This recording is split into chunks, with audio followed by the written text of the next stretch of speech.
ನಾನಲ್ಲ, ಬಾಂಗ್ಲಾದೇಶದವರು ಅಂತ ಎಲ್ಲ ಬರೆದಿದ್ದಾರೆ ಪತ್ರಿಕೆ ಎಲ್ಲ ನೋಡಿ. 20 ಲಕ್ಷ ಪ್ಲಸ್ ಬಾಂಗ್ಲಾ ಅಕ್ರಮ ವಲಸಿಗರು ಕರ್ನಾಟಕದ ನೆಲೆ. ನಾನಲ್ಲ, ಪತ್ರಿಕೆಯಲ್ಲಿ ಬಂದಿರೋದು, ಅವ್ರು ಸರ್ವೆ ಮಾಡಿ ಬರ್ದಿದ್ದಾರೆ. ರಾಜ್ಯದಲ್ಲಿ ಕ್ರೈಮ್ ಲೋಕದಲ್ಲೂ ಬಾಂಗ್ಲಾ ವಲಸಿಗರ ಕೈವಾಡ, ರಾಜ್ಯದಲ್ಲಿ ಎಲ್ಲ ಕಡೆನೂ. ಹಿಂಗೆ ಬಿಟ್ರೆ 2ನೇ ಪೀಳಿಗೆ 3ನೇ ಪೀಳಿಗೆಗೂ ದೊಡ್ಡ ಅಪಾಯ. ಬಾಂಗ್ಲಾದೇಶದ ವಲಸಿಗರ ಹೆಚ್ಚಳಕ್ಕೆ ಓಲೈಕೆ ರಾಜಕಾರಣವೇ ಕಾರಣ. ಪತ್ರಿಕೆಯಲ್ಲಿ ಬಂದಿರೋದು ಇದೆಲ್ಲನೂ ಕೂಡ. ಕ್ರೈಮ್ ಲೋಕದಲ್ಲೂ ಬಾಂಗ್ಲಾ ವಲಸಿಗರ ಕೈವಾಡ. ಬಾಂಗ್ಲಾ ವಲಸಿಗರಿಗೆ ಸರ್ಕಾರಿ ದಾಖಲೆ ನಮ್ಮವ್ರಿಗಿಲ್ಲ. ರೇಷನ್ ಕಾರ್ಡ್ಗಳು ಅಲಿಬೇಕು, ನಾವೆಲ್ಲರೂ ಕೂಡ ರೇಷನ್ ಕಾರ್ಡ್ ಬೇಕಾದರೆ ಅಲಿಬೇಕು. ಇವ್ರಿಗೆಲ್ಲ 3,000 ರೂಪಾಯಿ ಕೊಟ್ಟರೆ ಅವ್ರಿಗೆ ರೇಷನ್ ಕಾರ್ಡ್. ಎಲ್ಲ ವೆಸ್ಟ್ ಬೆಂಗಾಲ್ಗೆ ಬರ್ತಾರೆ, ಇಲ್ಲ ಅಸ್ಸಾಮಿಗೆ ಬರ್ತಾರೆ, ಅಲ್ಲಿಂದ ಡೈರೆಕ್ಟಾಗಿ ಬೆಂಗಳೂರಿಗೆ ಬರ್ತಾರೆ. ಮೊನ್ನೆ ಯಾರ್ದೋ ನಮ್ಮ ಮದುವೆ ಚಿಕ್ಕಮಂಗ್ಳೂರಿಗೆ ಹೋಗಿದ್ರು, ಮದುವೆಗೆ ಚಿಕ್ಕಮಂಗ್ಳೂರಿಗೆ ಹೋಗಿದ್ದೆ. ಆ ಕಾಫಿ ತೋಟದಲ್ಲಿ ಸುಮಾರು 100 ಜನ ಇದ್ದರು. ಮನೇನೂ ಇಲ್ಲ, ಎಲ್ಲ ಪ್ಲಾಸ್ಟಿಕ್ ಟೆಂಟ್ ಹಾಕೊಂಡಿದ್ದಾರೆ ಎಲ್ಲರೂ, ಎಲ್ಲ ಬಾಂಗ್ಲಾದೇಶದವ್ರೆ. ನನ್ನ ಹತ್ರ ಪೊಲೀಸ್ ರಿಪೋರ್ಟ್ ಇದೆ. ಪೊಲೀಸರು ಅಲ್ಲಿನ SP ರಿಪೋರ್ಟ್ ಮಾಡಿದ್ದಾನೆ. ಕಳೆದ 11 ತೋಟಗಳಲ್ಲಿ ಎಲ್ಲರೂ ಕೂಡ ತೋಟಗಳಲ್ಲಿ ಎಲ್ಲ ಕೂಡ ಬಾಂಗ್ಲಾದೇಶದವರು ವಾಸ ಆಗಿದ್ದಾರೆ ಅಂತ ಹೇಳಿದ್ದಾರೆ. ಸಚಿವರು ಯಾರು ಹೇಳಿದ್ದಾರೆ? ಬೆಂಗಾಳ ಮತ್ತೆ ಬಾಂಗ್ಲಾದೇಶ ಗಡಿಯಲ್ಲಿ ಬಾಂಗ್ಲಾದೇಶ ಏನಾಗ್ತಾ ಇದೆ ಬಾಂಗ್ಲಾದೇಶದವರು ಇರಪ್ಪ, ಆಮೇಲೆ ಮಾತಾಡಿ. ಬಾಂಗ್ಲಾದೇಶದವರು ಚಿಕ್ಕಮಂಗ್ಳೂರು, ಕೊಡಗು, ಬೆಂಗಳೂರು, ಮೊನ್ನೆ ಕೋಗಿಲಲ್ಲಿ ಎಲ್ಲ ಓಡಿಸ್ಬಿಟ್ರು. ನಾನು ಹೋಗಿದ್ದೆ, 170 ಜನ ಇದ್ದಿದ್ದು. ನಾವು ಹೋದಾಗ ಅಲ್ಲಿ ಇನ್ಸ್ಪೆಕ್ಷನ್ಗೆ ಹೋದಾಗ 35 ಜನ ಇದ್ದಿದ್ದು. ನಾನು ಮೊನ್ನೆ ಚೆಕ್ ಮಾಡಿದೆ, ನಮ್ಮ ಇವ್ರು ಕೇಳಿದಾಗ ಎಲ್ಲ ಕೋಲಾರದಲ್ಲಿ ಹೋಗಿ ಸೆಟ್ಲ್ ಆಗಿದ್ದಾರಂತೆ. ಯಾರ್ಯಾರು ಇಲ್ಲಿ ಟೆಂಟ್ ಹೊಡ್ಕೊಂಡಿದ್ರು ಕೋಲಾರದ ಹೊರವಲಯದಲ್ಲಿ ಎಲ್ಲ ಟೆಂಟ್ಗಳು ಹಾಕೊಂಡಿದ್ದಾರಂತೆ. ಅಫಿಷಿಯಲ್ ಮಾಹಿತಿ ನಾನು ಹೇಳ್ತಾ ಇರೋದು. ಆಯಿತು, ಅದಕ್ಕೆ ನಮ್ಮ ಇವ್ರನ್ನೇ ಡೆಲ್ಲಿ ಅಂಬಾಸಿಡರ್ ಮಾಡ್ಬೇಡಣ, ನಮ್ಮ ರೆಡ್ಡಿ ಅವ್ರನ್ನ. ಕೇಂದ್ರ ಸರ್ಕಾರ ಜೊತೆ ಮಾತಾಡೋಕ್ಕೆ ಒಳ್ಳೆಯವ್ರು ಇರ್ತಾರೆ ಇವರು.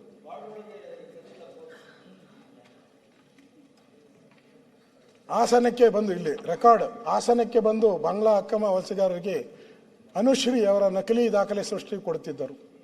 ಜಿಲ್ಲಾಧಿಕಾರಿಗಳ ಕಚೇರಿ ಕಟ್ಟಡದಲ್ಲಿ ಆಧಾರ ಕೇಂದ್ರ ಅವರು ಕೆಲಸ ಮಾಡುತ್ತಿದ್ದರು. ಜನ್ಮ ದಿನಾಂಕ ತಿಳಿಸಿದರೆ ಸಾಕು, ಅಕ್ರಮ ವಲಸಿಗೆ ಆಧಾರ್ ಸೇರಿದಂತೆ ಎಲ್ಲ ದಾಖಲೆಯನ್ನು ತರಿಸಿಕೊಡುವ. ತಲಾ 5ರಿಂದ 10,000 ರೂಪಾಯಿ ಕೊಟ್ಟರೆ ಎಲ್ಲನೂ ಕೂಡ ಅಲ್ಲಿ ಪ್ರಿಂಟ್ ಆಗಿ ನಿಮಗೆ ಕೊಟ್ಬಿಡ್ತಾರೆ. ಇದು ಯಾಕೆ ಮಾಡ್ತಾ ಇದ್ದಾರೆ ಅದು ಬೇರೆ. ಇಲ್ಲಿ ನೀವು ಕಾಫಿ, ನಿಮಗೂ ಗೊತ್ತಿದೆ, ಕಾಫಿ ಬಿಡಿಸೋವಂಥದ್ದಕ್ಕೆ ನಾನು ಕೇಳಿದೆ ಎಷ್ಟು ಕೂಲಿ ಅಂತ. ನಮ್ಮವರು ಹೋದರೆ 1,000 ರೂಪಾಯಿ ಕೇಳ್ತಾರಂತೆ. ಅದು ಕೂಲಿ ಬೇಡ, ನಮಗೆಲ್ಲ ಕಾಂಟ್ರಾಕ್ಟಲ್ಲಿ ಕೊಡಿ, ಒಂದು ದಿನಕ್ಕೆ 1,000 ರೂಪಾಯಿ. ಇವ್ರು 300 ರೂಪಾಯಿ ಸಿಗ್ತಾರೆ.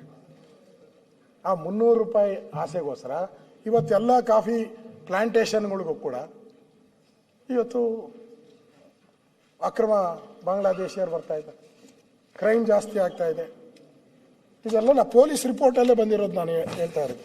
ಇವೆಲ್ಲನೂ ಕೂಡ ಪೊಲೀಸ್ ರಿಪೋರ್ಟಲ್ಲೇ ಇದೆ. ಓಕೆ.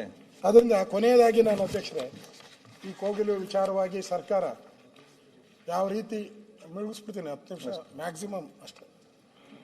ಕೋಗಿಲು ವಿಚಾರದಲ್ಲಿ ನಾ ಮುಂದು ನೀ ಮುಂದು, ಯಾರೋ ಕಾಂಗ್ರೆಸ್ ಹೈಕಮಾಂಡ್ನ ಮೆಚ್ಚಿಸೋಕ್ಕೋಸ್ಕರ ನೀವೇನಾದರೂ ಮಾಡಿದ್ರೆ ಮುಂದೆ ದೊಡ್ಡ ಅನಾಹುತ ಆಗಿದೆ. ಕೊನೆಗೆ ಹೇಳಿದ್ರು ಇಲ್ಲ, ಅವರಲ್ಲಿ 34 ಜನ ಮಾತ್ರ ಒರಿಜಿನಲ್ಲು, ಉಳಿದವರೆಲ್ಲ 120 ಜನ ಅವರು ಒರಿಜಿನಲ್ ಅಲ್ಲ ಅಂದರೆ ಬಾಂಗ್ಲಾದೇಶದವರು. ಅರ್ಥ ಆಯ್ತು. ಮೊನ್ನೆ ಯಾವುದೋ ಪತ್ರಿಕೆಯಲ್ಲಿ 1 ವಾರದಿಂದ ನೋಡಿದೆ, ಆ 34 ಜನನೂ ಒರಿಜಿನಲ್ ಅಲ್ಲ, ಅವ್ರಿಗೂ ಕೊಡಲ್ಲ ಅಂತ ಅಂದರು. ನಾನು ಪತ್ರಿಕೆಯಲ್ಲಿ ನೋಡಿದ್ದು CM ಅವರು ನಾ ಮುಂದು ನೀ ಮುಂದು ಮನೆ ಕೊಡೋದ್ರಲ್ಲಿ. ಜಮೀರ್ ಅಹಮದ್ ಇಮಿಡಿಯೇಟ್ ಆಗಿ ಮನೆ, ಅವ್ರಿಗೆ ಲೆಕ್ಕ ಕೊಡ್ರಿ, ಇಮಿಡಿಯೇಟ್ ಆಗಿ ಮನೆ. ನಮ್ಮ ಜನಕ್ಕೆ ಇವತ್ತು 37 ಲಕ್ಷ ಜನ ಅರ್ಜಿ ಹಾಕಿ ಕಾಯ್ತಾ ಇದ್ದಾರೆ ಹೌಸಿಂಗ್ ಬೋರ್ಡಲ್ಲಿ. 37 ಲಕ್ಷ ಜನ ಅರ್ಜಿ ಹಾಕಿ ಕಾಯ್ತಾ ಇದ್ದಾರೆ. ನಾನು ಹೋಗಿದ್ದೆ ಹೌಸಿಂಗ್ ಬೋರ್ಡ್, ಇದಾದಮೇಲೆ ಹೌಸಿಂಗ್ ಬೋರ್ಡ್ಗೆ ಹೋಗಿದ್ದೆ. ನಾನು ಕೇಳಿದೆ 37 ಜನ, ಅದರಲ್ಲಿ ಸುಮಾರು ಒಂದು 25,000 ಜನ ದುಡ್ಡು ಕಟ್ಬಿಟ್ಟವ್ರು. ಕೆಲವು 5 ಲಕ್ಷ ಕಟ್ಟಿದ್ದಾರೆ, 3 ಲಕ್ಷ ಕಟ್ಟಿದ್ದಾರೆ, ಕೆಲವರು ಫುಲ್ ಅಮೌಂಟ್ ಕಟ್ಟಿದ್ರು, ಇನ್ನೂ ಅವ್ರಿಗೆ ಮನೆ ಕೊಟ್ಟಿಲ್ಲ. ಆದರೆ ಕೋಗಿಲು ಈ ಬಾಂಗ್ಲಾದೇಶವ್ರಿಗೆ ಸರ್ಕಾರ ಆತ್ರ ಕೊಡಬೇಕು ಕೊಡಬೇಕು ಕೊಡಬೇಕು ಅಂತ ಆತರ. ಯಾಕೆ ಆತರ? ಈ ಕೋಗಿಲು ಬಾಂಗ್ಲಾದೇಶ್ ಅವರು ಇಷ್ಟೊಂದು ಆತರ ಯಾಕೆ? ಇವತ್ತಿಂದ ನೋಡೋಕೆ ಹೋಗಬೇಡಿ, ನಾಳೆ ಮುಂದಿನ ಜನ್ರೇಷನ್ ಪಾಪ ನಮ್ಮ ಮೇಲೆ ಬರ್ತೈತೆ. ಈಗಾಗಲೇ ಅಸ್ಸಾಮನ್ನ ಸ್ಥಿತಿ ನಾವು ನೋಡ್ತಾ ಇದ್ದೀರಿ, ವೆಸ್ಟ್ ಬೆಂಗಾಲ್ ಸ್ಥಿತಿ ನಾವು ನೋಡ್ತಾ ಇದ್ದೀರಿ, ಕಾಶ್ಮೀರದ ಸ್ಥಿತಿಯನ್ನು ನೋಡ್ತಾ ಇದ್ದೀರಿ. ನಮ್ಮ ದೇಶದ ಹಣ ಎಲ್ಲ ಅಲ್ಲೇ ಖರ್ಚಾಗ್ತಾ ಇದೆ. ಇನ್ನಾದರೂ ನಾವು ಬುದ್ಧಿ ಕಲ್ತ್ಕೊಂಡಿಲ್ಲ ಅಂತ ಹೇಳಿದ್ರೆ ಏನೋ ಇವತ್ತು ಓಟ್ಗೋಸ್ಕರ ಪಾಲಿಟಿಕ್ಸ್ ಮಾಡಿದ್ರೆ ನಾಳೆ ನಮ್ಮ ಜೀವನದ ನಾಯಿ ಪಾಡಾಗೋತತೆ ನಮ್ಮ ಮುಂದಿನ ಜನಾಂಗ. ಅದಕ್ಕೋಸ್ಕರ ಅಧ್ಯಕ್ಷರೇ, ನಾನು ಸರ್ಕಾರಕ್ಕೆ ಯಾವುದೇ ಮುಲಾಜಿಲ್ಲದೆ ಈ ಬಾಂಗ್ಲಾದೇಶದವ್ರು ಯಾರಿದ್ದಾರೋ ಅವ್ರನ್ನೆಲ್ಲರೂ ಹೊರ ಹಾಕುವಂಥ ಒಂದು ಕೆಲಸವನ್ನು ಮಾಡಬೇಕು. ಅದು ಅಂತೂ ಇವ್ರು ಬಂದು ರೇಷನ್ ಕಾರ್ಡ್ ಮಾಡ್ಕೊಡೋರು ಇವಾಗ ಜಾಸ್ತಿ ಆಗ್ಬಿಟ್ಟವ್ರೆ 2.5 ವರ್ಷದಿಂದ. ಅದರಿಂದ ನಾನು ಕೊನೆಯದಾಗಿ ನಾನು ಅಧ್ಯಕ್ಷರೇ, ಇಲ್ಲಿ ಈ ಸರ್ಕಾರ ಕರಪ್ಷನ್ ನಾನು ಹೇಳಿದ್ದೀನಿ, ಈಗಾಗಲೇ ಕಾಂಟ್ರಾಕ್ಟರ್ ಅಸೋಸಿಯೇಷನ್ ಆಪಾದನೆ ಮಾಡಿದೆ, ದುಡ್ಡು ಡಬಲ್ ಆಗಿದೆ, ಲಂಚ ಕೊಡ್ದಿರೋ ಏನೂ ಆಗಿಲ್ಲ ಅಂತೇಳಿ. ಮೊನ್ನೆ ಸಿದ್ದರಾಮಯ್ಯನವರು 16 ಬಜೆಟನ್ನು ಮಂಡಿಸಿದ್ದಾರೆ. 16 ಬಜೆಟ್. ಈಗ 17ಕ್ಕೂ ಹೋಗ್ತಾ ಇದ್ದಾರೆ. ಅದಾದ್ಮೇಲೆ 18ಕ್ಕೂ ಹೋಗ್ತೀನಿ ಅಂತ ಹೇಳ್ತಾ ಇದ್ದಾರೆ. 19ಕ್ಕೂ ಹೆಜ್ಜೆ ಇಡ್ತೀನಿ ಅಂತ ಹೇಳಿದ್ದಾರೆ. ನೋಡೋಣ, 19ಕ್ಕೂ ಒಂದು ಹಾಕೋಣ ಅಂತ. ಕಂಗ್ರ್ಯಾಚುಲೇಷನ್, ಅಭಿನಂದನೆಗಳು, ಈಗಲೇ ಅಭಿನಂದನೆಗಳು. ಯಾವ ಪುರುಷಾರ್ಥಕ್ಕೋಸ್ಕರ ಮಾಡ್ತಾ ಇದ್ದೀರಾ ಈ ಬಡ್ಜೆಟ್ಗಳನ್ನೆಲ್ಲ ಮುಖ್ಯಮಂತ್ರಿಗಳು? ಮೊನ್ನೆ ಒಂದು ರಿಪೋರ್ಟ್ ಕೊಟ್ಟರು, ನಾನು ದಾಖಲೆ ಕೊಡ್ತಾ ಇದ್ದೀನಿ. ಗೋವಿಂದರಾವ್ ಸಮಿತಿ ಮುಖ್ಯಮಂತ್ರಿಗಳು ಸ್ವೀಕಾರ ಮಾಡ್ತಾ ಇರೋ ಫೋಟೋ ನೋಡಿದೆ. ಅದರಲ್ಲಿ ಗೋವಿಂದರಾವ್ ವರದಿಯಲ್ಲಿ ಕೋಟ್ಯಾಂತರ ಅನುದಾನ ಹರಿದರೂ ಅಭಿವೃದ್ಧಿಗೆ ಹಿನ್ನಡೆ. ಅವ್ರ ರಿಪೋರ್ಟಲ್ಲಿ ನಂಜುಂಡಪ್ಪ ಸಮಿತಿ ಶಿಫಾರಸ್ತು ಅನುಷ್ಠಾನಕ್ಕೆ ತಂದು 2 ದಶಕಗಳ ತಾರತಮ್ಯ ನಿವಾರಣೆ ಆಗಿಲ್ಲ. ಅಧ್ಯಕ್ಷರೇ, ನಿಲ್ಸ್ಬಿಡ್ಲ? ಮುಗಿಸಿ. ಇಷ್ಟೇ ಇರುತ್ತೆ. ಊಟಕ್ಕೆ ಬಿಟ್ಟು ಹೇಳ್ತಾರೆ, ಊಟ ಮಾಡಿಗೆ ಮರಲಿ ಸಿಎಂ. ಅಧ್ಯಕ್ಷರೇ, ಇಷ್ಟಾದ್ಮೇಲೆ ಮುಖ್ಯಮಂತ್ರಿಗಳು ನಂಜುಂಡಪ್ಪ ವರದಿಯಲ್ಲಿ ಎಷ್ಟಿತ್ತು? 114 ಹಿಂದುಳಿದ ತಾಲೂಕು. ನಂಜುಂಡಪ್ಪ ವರದಿಯಲ್ಲಿ 114 ಹಿಂದುಳಿದ. ಮುಖ್ಯಮಂತ್ರಿ ಸಿದ್ದರಾಮಯ್ಯನವರು 16 ಬಜೆಟ್ ಮಂಡನೆ ಮಾಡಿ 17ಕ್ಕೆ ಹೋದ್ಮೇಲೂ ಈಗ ಎಷ್ಟಾಗಿದೆ? ಸಿದ್ದರಾಮಯ್ಯನವರು ಇಷ್ಟೆಲ್ಲ ಬಜೆಟ್ ಮಾಡಿ ಒಳ್ಳೇದು ಮಾಡಿದ್ಮೇಲೆ ಈ ಸಂಖ್ಯೆ ಕಡಿಮೆ ಆಗ್ಬೇಕಾಯ್ತಿಲ್ಲ. ಎಷ್ಟಾಗಿದೆ ಗೊತ್ತಾ ಅಧ್ಯಕ್ಷರ? ರಿಪೋರ್ಟಲ್ಲಿ ಬಂದಿರುವಂಥದ್ದು 177. ನಾವು ಸೇರಿಸ್ತೀನಿ ಅದಕ್ಕೆ. 16 ಬಜೆಟ್ ನಾನು ಮಂಡಿಸಿಲ್ಲ, ನಾನು ಇನ್ನೂ ಇಲ್ಲೇ ಇಲ್ಲ. 17ಕ್ಕೆ ಹೋಗ್ತಾ ಇದ್ದಾರೆ. ನೀವು ಬಡ್ಜೆಟ್ ನೀವು ಮಂಡಿಸಿರೋರು, ನಾವಲ್ಲ. ನೀವು ಬಡ್ಜೆಟ್ ನೀವು 16 ಮಾಡಿ ಏನು ಕಡಿದು ಬಾರ್ಲ ಹಾಕಿರೋದು? 177 ಆಯ್ತು. ಬರ್ತಾ ಬರ್ತಾ ಕಡಿಮೆ ಆಗ್ಬೇಕೇ ಹೊರತು ಇದು ಜಾಸ್ತಿ ಆಗ್ತಾ ಇದೆ. ಹಣ ಪೋಲಾಗ್ತಾ ಇದೆ ಅಂತ.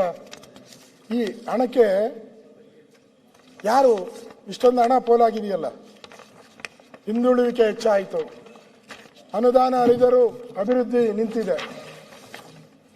ಇದೆಲ್ಲನೂ ಕೂಡ ಭಾಳ ಮುಖ್ಯಮಂತ್ರಿಗಳು ಹೇಳ್ತಾ ಇದ್ರು, ನೀನು ಇದ್ದೀಯಪ್ಪ ಅಂತ ಹೇಳಿ. ಸರ್, ಕಾಂಗ್ರೆಸ್ಸು ಈ ರಾಜ್ಯದಲ್ಲಿ ಎಷ್ಟು ವರ್ಷ ಆಡಳಿತ ಮಾಡಿದೆ ಸರ್? ಬಿಜೆಪಿ ಎಷ್ಟು ವರ್ಷ ಆಡಳಿತ ಮಾಡಿದೆ? JDS ಇತ್ತು, ಅದನ್ನು ಇವ್ರ ಲೆಕ್ಕಕ್ಕೆ ಹಾಕ್ತೀನಿ, ಯಾಕಂದ್ರೆ ಬಡ್ಜೆಟ್ ಎಲ್ಲ ಇವರೇ ಮಾಡ್ತಾ ಇದ್ದೀವಿ.